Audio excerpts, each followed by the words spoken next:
ဟုတ်ကဲ့ပါဆရာအခုဆရာထပ်ပြီးတော့မေးချင်တဲ့မေးခွန်းလေးရပါတော့။ကျွန်တော်နိုင်ငံမှာရောကမ္ဘာမှာရောရှိနေတဲ့အဂတိလိုက်စားမှုအခြေအနေပေါ့နော်။ဒီအခြေအနေကဆိုရင်စစမပြတ်ပုံရိပ်တိုးတက်မှုအခမ်းကဏ္ဍကိုနောက်ဆက်မှုတွေလည်းရှိကောင်းရှိနိုင်ပါတယ်ဆရာ။ဒီကြောင့်လည်းပတ်သက်ပြီးတော့ဆရာအနေနဲ့အခြေချက်ပြီးတော့ဆွေးနွေးပေးပါအောင်ရှင်။ ဟုတ်ကဲ့အဂတိလိုက်စားမှုကတော့နိုင်ငံတစ်နိုင်ငံရဲ့ဖွံ့ဖြိုးတိုးတက်မှုကိုအဟန့်တားနောက်ဆက်ဖြစ်တာတော့အထင်ရှားပါပဲ။အဲ့တော့ကျွန်တော်သင်တန်းလေးတစ်ခုတက်ဖို့ပါတယ်။သင်တန်းတစ်ခုကတော့ Senior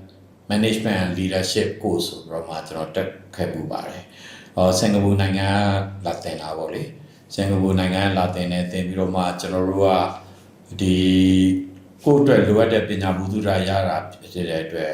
်ကျွန်တော်တို့ပဲသင်တန်းမဲ့တက်တက်လေးထားပြီးတော့မှသင်ကြားပါတယ်။သင်ကြားတော့သူတို့က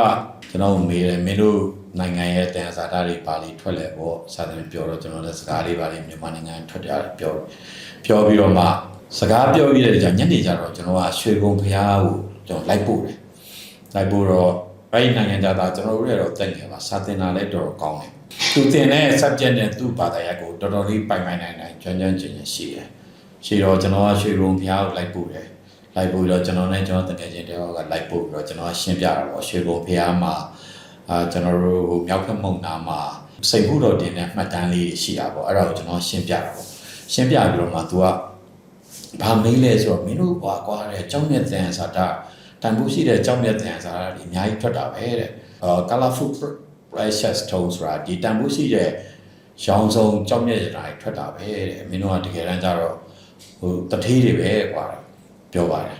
ပြောပြီးတော့မှအဲ့တော့ तू ထပ်မေးတယ်အဲ့လိုတန်ဆိုတာတွေဘောကျဝါတာနဲ့မင်းတို့နိုင်ငံဘာဖြစ်လို့မချမ်းသာတာလဲပေါ့ तू ကဆင်းရဲတယ်လို့တော့မပြောဘူးမချမ်းသာတာလဲပေါ့အဲ့ဒါကျွန်တော်ကလည်းနည်းနည်းလေးတော့ဟာတာလေးတော့နှောရတာပေါ့လေအဲ့ဒါကြောင့်မို့ကွာလို့မင်းစီမှာငါတို့ကတင်နန်းတက်ပြီးတော့မင်းကိုတပည့်မင်းစီမှာတပည့်ခံနေရတာပေါ့လို့ငါတို့စီမှာ mismanagement တွေအများကြီးရှိပါတယ်လို့အဲ့ဒီအတွက်ကိုငါတို့ဘယ်လိုပြုပြင်ပြောင်းလဲရမယ်ဆိုတဲ့ဟာကိုမင်းစီကပညာယူနေရတာပေါ့ဒီသင်္ဇာတာတွေနဲ့ပတ်သက်ပြီးတော့မှထိထိမိမိအသုံးချဖို့လည်းလိုအပ်ပါတယ်ဆိုတော့ကျွန်တော်ကအဆင်ပြေအောင်ဖြေကြားခဲ့ပါတယ်တကယ်တမ်းပြောမယ်ဆိုရင်တော့သင်္ဇာတာတွေရှိနေရတာနဲ့နိုင်ငံကအခုလိုအခြေအနေရောက်တဲ့အထဲထဲမှာအကြောင်းအရာများစွာပါဝင်ပါတယ်အဲဒီအကြောင်းအရာများစွာထဲမှာအဂတိလိုက်စားမှုဟာလည်းအဓိကကျတဲ့အကြောင်းတရားတွေမှာပါဝင်နေပါတယ်အဲဒီတော့ကျွန်တော်တို့က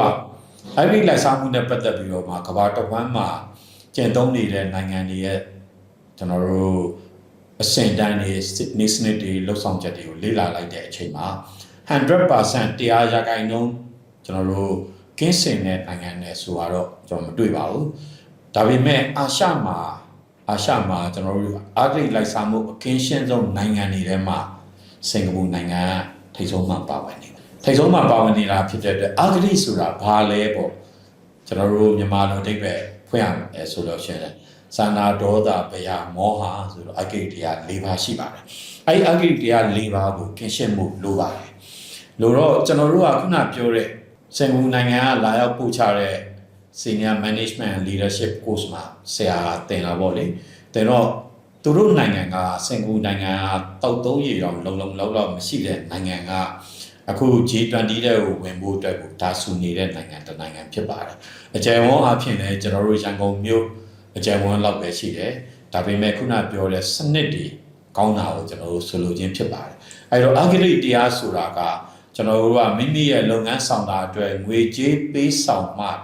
ှမဟုတ်ပါဘူးအဂတိလိုက်စားတဲ့နေရာမှာလက်ပေးရရှိတယ်လက်ယူရရှိတယ်ခြေရည်သောဖြစ်စေမုံရည်ဖြစ်စေကြောက်ရည်ဖြစ်စေအခြားသောဆန္ဒမျိုးကြောင့်ဆောင်ရွက်တဲ့လုပ်ငန်းရပ်မှန်သမျှကိုအဂတိလိုက်စားမှုလို့ခေါ်ပါတယ်ဒီအဂတိလိုက်စားမှုဟာကျွန်တော်စနစ်ကြနဲ့ကျွန်တော်ဖြည့်ရှင်းတတ်ဖို့လိုရတယ်မှန်ကန်ကန်နဲ့ဖြည့်ရှင်းတတ်ဖို့လိုပါတယ်စနစ်ကြမှန်ကန်ဖြည့်ရှင်းတတ်တဲ့နေရာမှာစင်ကာပူနိုင်ငံရဲ့ကျွန်တော်တို့အတူတူပဲလေးတစ်ခုကတော့သမ္မတတို့ဝန်ကြီးတို့တိုက်ရိုက်အစီခံတဲ့လူပုဂ္ဂိုလ်များဖွဲ့စည်းပေးထားတာပဲဖြစ်ပါတယ်အဲဖွဲ့စည်းပေးထားတာဖြစ်တဲ့အတွက်အဆိုပါလူပုဂ္ဂိုလ်များမှန်ကန်နဲ့တင်ပြတယ်နိုင်ငံအနှံ့ကိုတွားရောက်လေ့လာစီးဘူးတယ်တွားရောက်လေ့လာစီးပြီးတော့မှသက်ဆိုင်ရာခုနဝန်ကြီးချုပ်နဲ့သမ္မတစီကိုတိုက်ရိုက်အစီခံတာဆောင်ရွက်တဲ့စနစ်လေးတစ်ခုရှိပါတယ်အဲလိုစနစ်လေးတည်ထောင်လိုက်မယ်ဆိုလို့ရှိရင်ကျွန်တော်တို့က အဂတိလိုက်စားမှုကိုပို့ပြီးတော့မှထိထိရောက်ကာကွယ်နိုင်မှာဖြစ်ပါတယ်နောက်တစ်ခုကလည်းကျွန်တော်တို့ဆန္ဒဒေါသဘယမောဟဆိုတဲ့လူတွေအားလုံးရဲ့ ဟလာအဲ့ဒီလိုက်စားမှုမဖြစ်အောင်အခြေခံအားဖြင့်တော့ကျွန်တော်တို့အစိုးရဝန်ထမ်းပဲဖြစ်ဖြစ်နိုင်ငံဝန်ထမ်းပဲဖြစ်ဖြစ်ပြည်သူဝန်ထမ်းပဲဖြစ်ဖြစ်သူတို့ရဲ့လာစာလေးတွေလည်းတင်းအောက်ပါစွာကျွန်တော်တို့ဆောင်ရွက်ပေးဖို့လိုအပ်ပါတယ်နောက်တစ်ခုကတော့တင်းလျောက်ဝက်သွားဆောင်ရွက်ပေးပြီးဆိုလို့ရှိရင်လည်းအဲ့ဒီသက်ဆိုင်ရာနိုင်ငံဝန်ထမ်းပြည်သူဝန်ထမ်းအစိုးရဝန်ထမ်းတွေအားလုံးကလည်းကျွန်တော်တို့နိုင်ငံတော်ရဲ့အကျိုးကိုထိထိရောက်ရောက်ဖော်ဆောင်ဖို့လိုအပ်ပါတယ်ခုနပြောသလိုရရင်ရသလိုလုပ်ပေးပါမယ်လို့ဟလာမရသေးလို့ပါလို့စသဖြင့်အပြင်မှာကျွန်တော်တို့ဟာတာနှောင်းပြီးတော့မှတောင်းနေတာလေးတွေရှိပါတယ်အဲ့ဒါလေးတွေကိုလည်းတဖြည်းဖြည်းနဲ့စနစ်ကျကိုင်တယ်ဖြည့်ရှင်းသွားကြရမယ်လို့ထင်မြင်စပါတယ်အဲ့ဒီလိုက်စားမှုကတော့ကျွန်တော်တို့အခုလက်ရှိနိုင်ငံတွေရဲ့တိုးတက်မှုမှာမဖြစ်မနေလောက်ရမှာပဲဖြစ်ပါတယ်အဲ့လိုဆောင်ရွက်တဲ့နေရာမှာကြောသားရင်သားမခွဲဖို့လိုတယ်ခုနပြောတဲ့အတိုင်းကျွန်တော်တို့စန္ဒာဒေါသဗျာမောဟမပါဝင်ဖို့လိုတယ်မြမပြည်သူလူထုတွေကအချို့နေရာတွေမှာကျွန်တော်တို့ခင်သလိုရင်းနှီးသလိုစသဖြင့်လုပ်တဲ့လုပ်ငန်းရပ်တွေကိုလည်းရှောင်ရှားပါမယ်အဲ့ဒီဥပဒေအတိုင်းတွေကိုစနစ်ကျလိုက်နာအကောင့်ထည့်ဖို့အဖော်ဖို့လိုအပ်ပါတယ်အဲ့တော့ဥပဒေတိုင်းမှာကျွန်တော်တို့မြန်မာနိုင်ငံရဲ့ဥပဒေမှာအဂတိလိုက်စားမှုတိုက်ဖျက်ရေးဥပဒေထဲမှာ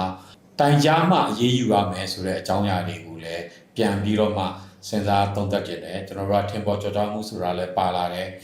အဲ့ဒီဟာဖြစ်တဲ့အတွက်ခုနပြောတဲ့အတိုင်းတိုက်ရိုက်အစီရင်ခံပြီးတော့မှပြောကြားလို့ရတဲ့အဖွဲ့လေးတွေဖွဲ့စည်းဖို့လိုတယ်လူပုဂ္ဂိုလ်တွေကိုခတ်အပ်ဖို့လိုတယ်တဆိုင်ရာကျွန်တော်တို့နိုင်ငံတော်မှာရှိတဲ့သမ္မတတို့ဝန်ကြီးတို့စသဖြင့်ပေါ့လေအ ਨੇ ဆုံးတော့နိုင်ငံတော်သမ္မတဒုသမ္မတနှစ်ပါးရှိမယ်ဟာလာကျွန်တော်တို့တတိယဝါစဉ်ရတော့ကျွန်တော်တို့ပြည်သူ့လွှတ်တော်ဥက္ကဋ္ဌရှိမယ်မြို့သားလွှတ်တော်ဥက္ကဋ္ဌရှိမယ်စသဖြင့်အဲ့လိုပုဂ္ဂိုလ်ကြီးတွေကိုတိုက်ရိုက်အစီရင်ခံရတဲ့စနစ်မျိုးတွေဆောင်ရွက်ဖို့လိုအပ်တယ်တကယ်လည်းအမှန်တိုင်းနိုင်ငံအတွက်ကိုခုနပြောတဲ့အတိုင်းအဂရိတာကင်းရှင်တဲ့လူပုဂ္ဂိုလ်ကြီးတွေများကိုခန့်အပ်ဖို့ဒါမှပေးသင့်တယ်လို့ထင်မြင်စပါတယ်ကျွန်တော်တို့ခုလက်ရှိရှေ့တော်အစနိုင်ငံတွေမှာတော့ဒီစင်ကာပူနိုင်ငံရဲ့လှုပ်ဆောင်ချက်လေးတွေကအမတန်ဂုဏ်ယူပို့စားပေါ်စံမှုနာယူပဲရှိပါတယ်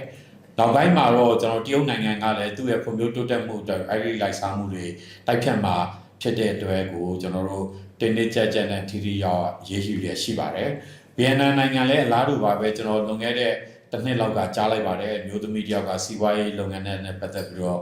လက်ပေးလက်ယူမှုတွေကျူးလွန်ခဲ့တာဖြစ်တဲ့အတွက်သေဒဏ်ပေးတဲ့ဖြစ်စဉ်ဖြစ်ရတဲ့ဒီဖြစ်လာပါတယ်အဲ့ဒီအတွက်ကျွန်တော်တို့ကဥပဒေပြဋ္ဌာန်းပြီးလို့ရှိရင်အဲ့ဒီဥပဒေကိုအကောင့်ထဲပေါ်ဖို့အတွက်လက်တွေ့ကျတဲ့ကျွန်တော်တို့နောက်ဆက်တွဲလုပ်ငန်းရပ်တွေလေးကိုလည်းစီမံဆောင်ရွက်သင့်တယ်လို့ထင်မြင်စပါတယ်နောက်တစ်ခုကခုနစန္ဒာဒေါသဗျာမောဟတွေမှာကျွန်တော်ခုတွေ့လာတော့အရင်တော့ကကျွန်တော်တို့ကစိုက်ပျိုးရေးအတွက်မြစ်ရည်တင်စီမံကိန်းတွေလုပ်ခဲ့တယ်